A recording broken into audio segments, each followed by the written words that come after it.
Hello mga kamama no. Gawa po ako ng banana cake. May apat po ako ng banana overripe banana. Gagawin ko nito ng cake. Ito na po siya. Smash ko ng kunti at 2 itlog. Nilagay ko sa bowl. At mix ko ng 2 itlog at nilagyan ko ng 1/2 glass of milk at saka 1/2 din ng oil. Ito ng mga kamama no. I-mix ko na din. Lagyan ko ng 3/4 na asukal. 3/4 glass na asukal. Yun ng mga kamama. I-mix ko ng maigi na mahalo ang asukal. At saka lagyan ko ng brown sugar. 1/2 cup of brown sugar. Ganun din ang sa puti at sa brown.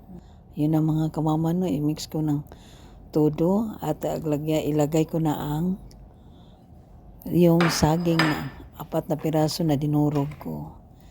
At hindi lang masyado i-mix mga kamama no para at minastrain ko na yung harina ko mga manang no sa 2 cups na harina mga manang. Strain ko na pagkatapos dahan-dahan ko lang mga manang at inilagay ko yung baking powder. 1 tablespoon of the baking powder at saka yung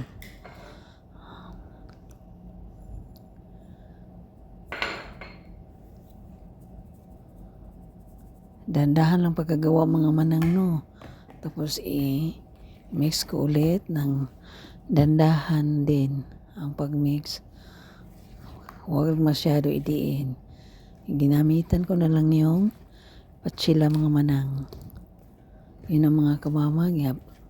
Ginaganyan ko lang, hindi masyadong i-mix. Baka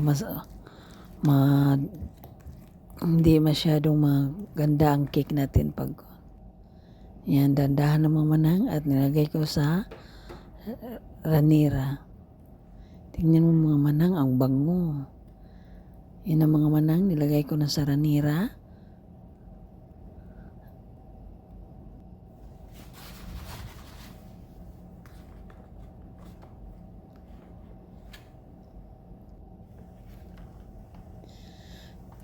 May pinakulo na tubig mga manang at nilagay ko doon para i-steam ko na yung banana cake sa 40-45 minutes.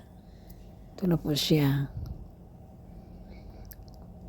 Dapat na yung tubig mga manang ay kumukulo na. O yun ang mga manang. At tinakpan ko na yung may clothes ang takip. Dapat may takip. O tingnan nyo mga manang. Ang sarap. Luto na siya mga manang for 40 to 45 minutes. Yan ang mga manang. Ang bango. Ang sarap ng banana cake. Steam banana cake. Ito na mga manang.